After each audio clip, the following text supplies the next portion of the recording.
जोशीमठ में कई इमारतों में आई दरारों के बाद स्थानीय प्रशासन ने इन इमारतों को गिराने का फैसला किया, जिसका स्थानीय लोग और होटल मालिक कई दिनों से विरोध कर रहे थे। होटल संचालक सरकार से मुआवजे की मांग कर रहे थे, लेकिन अब लोगों के विरोध प्रदर्शन के बाद प्रशासन ने फैसला किया है कि बुलडोजर का इस्तेमाल नहीं किया जाएगा, विध्वंस मैनुअल रूप से किया जाएगा।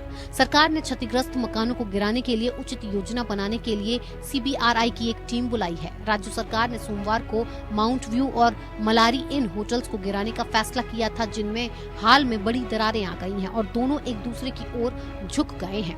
प्रभावित इलाकों में 86 घरों को असुरक्षित चिन्हित किया गया है, जबकि 720 से ज्यादा इमारतों में दरारें मिली हैं, जो हर दिन चौड़ी होती जा रही हैं। जिला प्रशासन ने ऐसे घरों के बाहर लाल निशान लगा दिए हैं। जोशीमठ के लोग अब भी पुनर्वास और मुआवजे को लेकर गुस्से में हैं। हालांकि प्रभावित मकानों के मालिकों को राज्य सरकार ने 4000 रुपए प्रति महीना देने का ऐलान किया। ये एक साल से ज्यादा फट रहे हैं। एक साल से ज्यादा फट रहा है। अच्छा, ये फट रहा है तो आप लोगों ने प्रशासन से बात करी या लोकल अथॉरिटी से यहाँ पे किससे बात करी? प्रशासन के पास जी थी सर, उन्होंने 5000 रुपये दिए, 5200 रुपये दिए बस। उसमें क्या होता है? किस चीज़ के पास गया? ये जो मकान फटा है उसकी रिपेयरिंग की। उसी के लिए। इस बीच जोशीमठ पहुंचे उत्तराखंड के मुख्यमंत्री पुष्कर सिंह धामी ने कहा कि लोगों की मदद के लिए हर संभव प्रयास किए जा रहे हैं। हम कोशिश करेंगे कि पारिस्थितिकी और अर्थव्यवस्था दोनों को संतुलन बना रहे।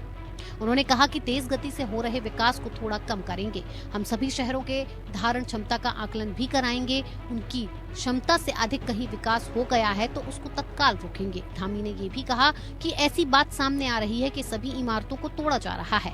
ऐसा नहीं है, केवल 2 होटलों की बात सामने आई थी और उस पर भी सभी की सहमति के बाद ही प्रशासन काम करेगा। राहत, पुनर्वास और मुआवजे के लिए कमेटी बना दी गई है।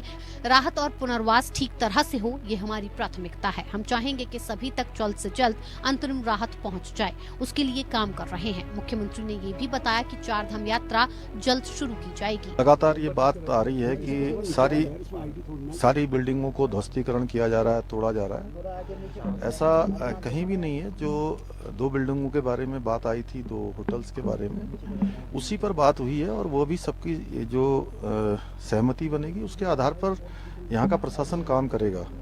और इसके साथ साथ जो राहत एवं पुनर्वास की बात है, मुआवजे की बात है, उसके लिए यहाँ पर कमेटी बना दी है। जल्दी वो सब सारे नाम उसमें सम्मिलित कर लिए हैं। जो लोग जिस वर्ग से आते हैं, सभी प्रमुख वर्गों के लोगों को, प्रमुख जो भी प्रतिनिधि हैं, उन सभी को उसमें सम्मिलित करके जो है आगे की कार्रवाई की जाएगी कि राहत और पुनर्वास ठीक तरीके से हो। ये हमारी प्राथमिकता है। और अभी अंतरिम राहत की घोषणा की है और जल्दी से जल्दी हम चाहेंगे कि सभी तक अंतरिम राहत पहुंच जाए। ये अंतिम राहत नहीं है, ये केवल अभी तात्कालिक रूप से है कि जिससे लोगों को फौरी रूप से मदद मिल पाए। दरअसल उत्तराखंड भारतीय हिमालय के उत्तर पश्चिम में बसा हुआ है। यहाँ सबसे ज्यादा नुकसान लैंडस्लाइड और भूकंपों से होता है। उत्तराखंड राज्य पूरा का पूरा भूकंप के जोन 4 और जोन 5 में आता है। वैसे 1991 में उत्तरकाशी और 1999 में चमोली में भूकंप के अलावा कोई बड़ा भूकंप यहाँ अभी तक नहीं आया है। इससे पहले सबसे भयानक भूकंप 1 सितंबर 1803 में गढ़वाल में आया था।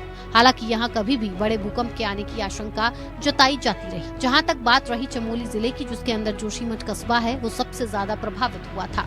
साल 2013 में आई आपदा से, जब केदारनाथ से आई फ्लैश फ्लड ने पूरे उत्तराखंड को पानी पानी कर दिया था। जोशीमठ भूकंप से ज्यादा भूस्खलन के प्रति संवेदनशील है, क्योंकि ये प्राचीन भूस्खलन से आई मिट्टी पर बसा कस्बा है। असल में जोशीमठ की ऊंचाई यानी 6150 फीट ऊंचाई पर कोई पहाड़ नहीं है, वो एक भूस्खलन का मलबा है जिस पर कस्बा बसा है। ये सबको पता है कि मलबे की मिट्टी कभी मजबूत नहीं होती। बारिश आई तो अंदर से गुफाएं बन जाती हैं, ऊपर जैसी ऊंचाई दिखेगी, लेकिन अंदर वो खोखला हो चुका होगा, जैसे स्पॉन्ज होता है या फिर दीमक का बमीठा जिसमें कई छेद होते हैं।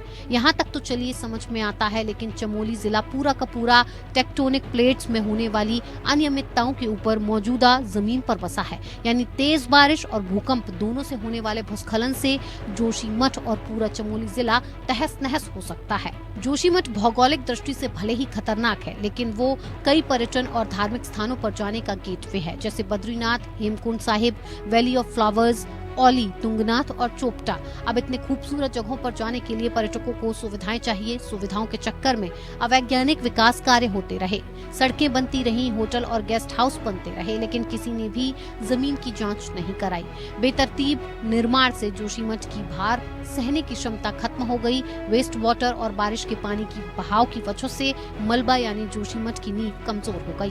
पिछले साल 16 से 19 अगस्त के बीच वैज्ञानिकों ने जोशीमठ की ग्राउंड स्टडी की थी। तब लोगों ने वैज्ञानिकों को बताया था कि 7 फरवरी 2021 ऋषिगंगा हादसे के बाद जोशीमठ का रविग्राम नाला और नौगंगा नाला में टो इरोशन और स्लाइडिंग बढ़ गई थी। टो इरोशन यानी पहाड़ के निचले हिस्से का कटना, जहां पर नदी या नाला बहता हो। स्लाइडिंग यानी मिट्टी का खिसकना। 17 और 19 अक्टूबर 2021 को हुई भारी बारिश के बाद जोशीमठ के धंसने की तीव्रता तेज हो गई थी। जमीनों और घरों में मोटी मोटी दरारें पड़ने लग गई थी। इन 3 दिनों में जोशीमठ में 190 मिलीलीटर बारिश हुई थी। सबसे ज्यादा दरारें रविग्राम इलाके में देखने को मिली थी। जोशीमठ औली रोड पर कई जगहों पर सड़कें धंसी हैं। मकानों में दरारें हैं। ये दरारें सिर्फ मकानों की नींव तक ही सीमित नहीं हैं। ये दीवारों से होते हुए छत और बीम तक पहुंच गई हैं, जो कि लोगों की जान के लिए खतरनाक है। सबसे ज्यादा दरारों का पड़ना और जमीन धंसने का मामला रविग्राम, सुनील गांव, सेमा और मारवाड़ी इलाके से देखने को मिल रहा है। Bureau report, APN news.